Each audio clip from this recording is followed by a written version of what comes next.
Keep it real and be yourself. Let's get into this video now. For today's video, we're going to be talking about a conversation that I just had with my little sister, 14 years old, but still I learned so much from the people around me. It's insane. Just with a quick little conversation, hour, 30 minutes, 10-minute conversation goes a long way. I cannot lie. With people that you would never expect. You would never expect these people to really be as deep as they are, but then that conversation could change a lot. But let's get into it. So for today, I'm going to be talking about the difference between two types of people and then a third type of person. But this third person is like a needle in the haystack. Like, you don't find them too much. So the first person that I'm going to talk about is the goal-orientated person. Now, this person is someone who has a goal, has a purpose, has something bigger than themselves that they're trying to chase or achieve. That might require them to have like homework, like school, like trying to be a doctor. Have to go through hella school. So they got priorities that they need to accomplish in order to fulfill that goal, right? Or just like somebody wanting to become a soccer player, a famous soccer player, or a pro in any sport. Those people will have to train more or eat more or have a routine to them in order to get close or achieve becoming professional in their sport, right?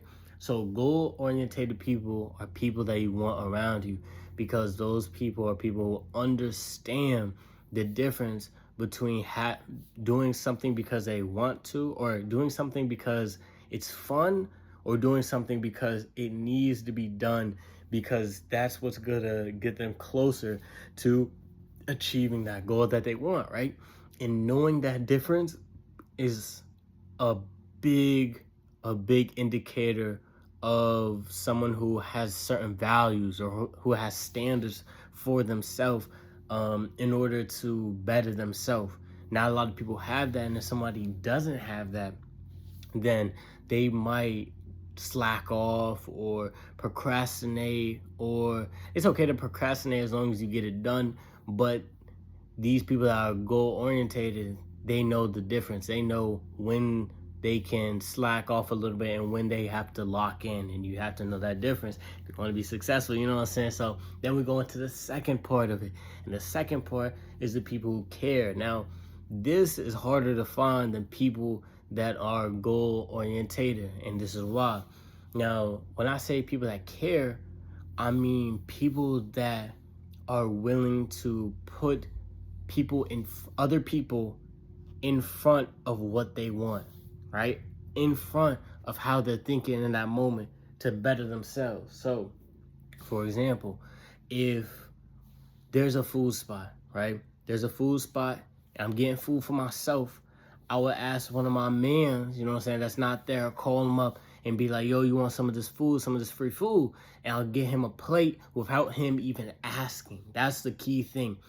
You got to keep people close to you that do favors in your benefit without you asking for them to do that favor. Those are the people you want to keep close, because not that many people do that. Not that many people think of you like that. Not that many people care about you on that level. Like, I didn't even have to ask you for you to elevate me. You know what I'm saying? Like, I appreciate that. I appreciate that on a deep level. Both of those things are deep. They're inner. It's like, you thought of me, and that allows me to know, like, I can trust you. You know what I'm saying? You keep me in your mind, and you think of ways that can help me out, make me a better person, or just help me survive. You know what I'm saying? So that's something that I hold inside. And then goal orientated, if you're purposeful, you're putting yourself and your benefit in order for you to succeed. So you have to have structure. You have to be conscious. You have to have awareness. You have to be able to read situations and know what is best for you. And if you know that, then you already know that sometimes I can be lonely. You know what I'm saying? And sometimes I can cause you to like separate yourself and be lonely. And at times you might want somebody to talk to. And guess what? I'm goal-oriented too. So if you need someone to talk to in those moments, just hit my line up. That's why I like. You strive for something. I love that.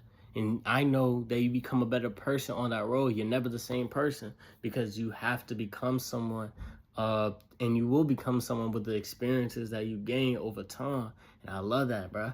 And now the third person. This third person is a person who's a mix of both. It's a needle in the haystack and someone who cares, but also they are goal orientated. Now, if you're goal orientated, you're almost like selfish in a way, but you have to be selfish to gain your own success. So it's an understandable selfishness. You got to put yourself first and get yourself right before you can get anyone else right. Now, the other one is the caring. It's the opposite side of it. It's like the yin and yang. It's like when you care, you're not thinking about yourself. You're thinking about the benefit of the person in front of you, and you're trying to get them, you know what I'm saying, successful, or just a benefit, something that can benefit or be beneficial, be beneficial to them and who they are, their progress or whatever. So having that yin and yang, having that side where you know how to best fit yourself, and then you also know how to care about someone else and give them something to best fit them and lead them to their success or even happiness or some enjoyment, benefit them. That's the people that you want around you. If someone shows you that sign, like they care but they're also goal orientated, like, bro, keep those. Those are gems. Those are gems, bro. Those are gems. You will not find too many of those people. And like, I'm not gonna lie, I'm trying to make the people that are in this community those types of people. I need people like that in the community, really and truly. Like, that's what I want. That's what I need. I don't know if there's a word for those people, but I like to call them needle in a haystack. Those are needles in a haystack because you don't find them often. But if you do, hold them close and tight and never let go, because they're one in many. They're unicorns. But that's what I like to say, you know what I'm saying? And remember, don't just be, stay optimistic. Have a great day. Peace.